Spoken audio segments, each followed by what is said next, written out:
Oh, it's gluten-free. Wait, what's gluten? Why did they take it out of my bread? Good question, Cole. Well, gluten comes in many forms. It can be in anything from salad dressings to deli meats to energy bars. But what is gluten? So gluten is a protein chain found in wheat, barley, rye, gram, semolina, farina, farro. For a complete list of what gluten's in, see the text below. Actually, we have a list for you.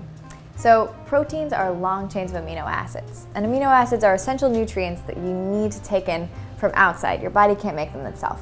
Gluten's responsible for the gluey texture in breads and baked goods, and it gives bread its spongy texture and makes dough stretchy. So fluffy like Wonder Breads and cakes actually have more gluten in them. Gluten sensitivity has become widespread, and our breads and our desserts have gotten fluffier and spongier. Early grain actually had less gluten in it than there is today. So 99% of people who have a problem with gluten actually don't know they have it.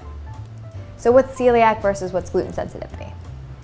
People with celiac have an immunosensitive response that's triggered by gluten.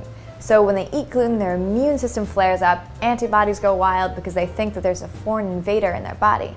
Gluten sensitivity has similar symptoms of bloating, diarrhea, joint pains, fatigue, but they just don't have the immune response. What exactly does gluten do in your body?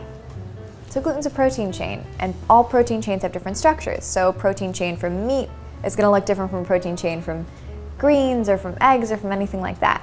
So when you're eating the structure, it goes into your stomach, and your stomach has to break down. Remember, a protein is the essential amino acids with the bonds connecting them. So your stomach acid breaks down the bonds between all of the essential amino acids so your body can digest the tinier pieces of vital nutrients. What happens with gluten is that those bonds are often really hard for your stomach acid to digest, especially if you don't have the specific acid enzyme to digest gluten. So that means the entire chunk of the whole protein would go into your intestines. Now, your intestinal tract has these very, very long skinny things called villi. They're probably like the size of your hair, even smaller than that. They're almost microscopic, and they're very sensitive. They're very long and skinny, and they're like little tubes that absorb everything that you're digesting. If you were to cut them apart and lay them out, they'd be about the size of a tennis court. You have a ton of them in there.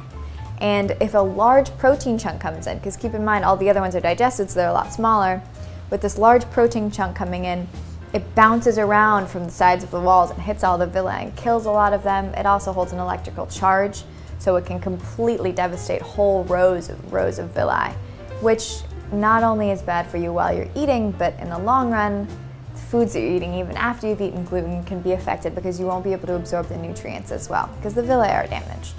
For a complete list of foods with gluten in them, for a list of ingredients that might include gluten, like if you're looking at the back of boxes and you want to know if there's gluten in something, we're going to give you a list of those below, and those are things like barley extract, malt extract, hydrolyzed vegetable protein. They don't specifically say gluten, but they have gluten in them. Gluten isn't universally bad for you. If you're not sensitive to it, it might be fine for you to eat it.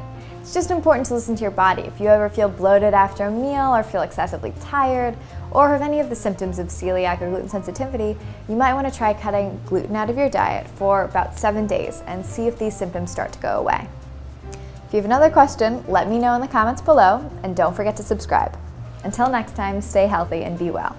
Now, you're in a relationship, and you feel like your diet isn't as green as it used to be.